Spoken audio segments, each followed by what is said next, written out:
The festive season in Quazuluat was supposed to be a time of joy, family gatherings, and celebration. Yet, instead of laughter and music, the province became a stage for confrontation between law enforcement and criminal networks that would exploit the holidays for their own gain. Across Quazuluat, police launched one of the most aggressive crime crackdowns in years, a campaign that would see thousands arrested, hundreds of firearms confiscated, and illicit substances removed from circulation in unprecedented numbers. By New Year's Eve, the scale of the operation was staggering. Scores of illegal guns off the streets, kilograms of narcotics seized, and a shocking 64,000 liters of alcohol confiscated. The festive period was no longer a time of passive celebration. It became a battleground for public safety. What makes this crackdown extraordinary is the meticulous planning and scope. Quazuluat has long been a province where crime festers beneath the surface. Drug syndicates, illegal alcohol networks, and rampant violence quietly thriving in the shadow of cultural celebration. Historically, the holidays were a period of heightened danger, with spikes in carjackings, shootings, and robberies.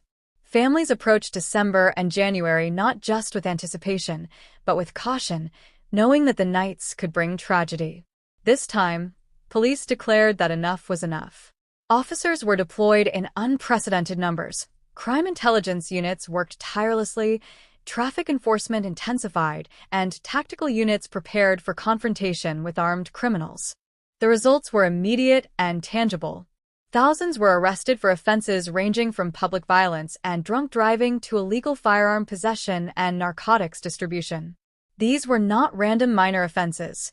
Many of the individuals apprehended were embedded in organized criminal networks. Communities that had long lived with fear suddenly witnessed a visible, assertive law enforcement presence. But the scale of the operation becomes most real when we consider the numbers. High-powered firearms, some linked to violent crimes, were taken off the streets. Each weapon represents a tragedy averted, a potential life saved.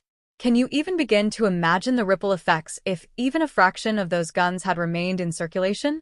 The drugs confiscated tell a similarly alarming story. Kilograms of hard narcotics, pills, powders, and substances that have destroyed lives were removed from distribution networks that often prey on vulnerable residents and young people. Every bust weakened criminal syndicates operating under the radar, disrupting operations that profit from addiction and despair. And then there was the alcohol, the 64,000 liters taken off the streets. Thousands of bottles, cans, and opportunities for reckless behavior eliminated in a single operation. Quazuluat police didn't just focus on removing contraband.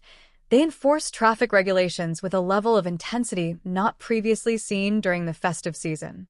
Drunk driving arrests surged, checkpoints were established, and roads notorious for reckless driving became zones of vigilance. Citizens reported that the increased presence of law enforcement felt less like an inconvenience and more like protection. Public safety messages were broadcast widely, urging responsible celebration, reporting of suspicious activity, and cooperation with law enforcement. Community leaders, from local councillors to taxi association heads, actively supported the effort, demonstrating that proactive policing requires collective engagement. Yet, the crackdown was not without controversy. Some business owners complained of economic losses as illicit vendors were shut down. Critics argued that focusing on alcohol seizures and minor infractions overlooked systemic challenges such as unemployment, housing shortages, and deeper crime prevention strategies. Yet, the success of enforcement does not absolve political leadership from broader accountability. Resources, planning, and interagency cooperation were necessary, but policy choices determine the allocation of those resources. Political will to address crime proactively sets the tone for law enforcement agencies. Conversely, inconsistent leadership or lack of oversight can undermine even the most robust operations. The crackdown's effect on public perception is profound. Citizens witnessed that law enforcement could be a protective force rather than merely punitive. Trust in authorities, often eroded by years of perceived inaction, was reinforced through visible commitment to community safety. This recalibration of trust between state and citizenry is an essential component of social cohesion, yet one that remains vulnerable to erosion if enforcement lapses. At the heart of this operation lies a delicate balance between proactive policing and respect for civil liberties. Officers acted decisively, yet questions persist. How do we ensure that the intensity of enforcement does not morph into overreach? How do communities navigate the tension between security and personal freedoms in high-stakes interventions? These are dilemmas that policymakers, law enforcement, and citizens must wrestle with collectively. While the festive period concluded, the implications of Quazuluat's crackdown will resonate for months and perhaps years. Organized crime networks must adapt, residents must adjust, and authorities must maintain momentum. Every firearm seized, every liter of illegal alcohol confiscated, and every suspect arrested represents a potential life saved, a family spared trauma, and a community reasserting its claim to safety. But are these victories sustainable without continued political, social, and economic investment? The story of Quazuluat's festive crackdown is unsettling because it is incomplete. Lives may have been protected, but the structural forces that enable crime remain. Enforcement alone cannot eradicate systemic vulnerabilities.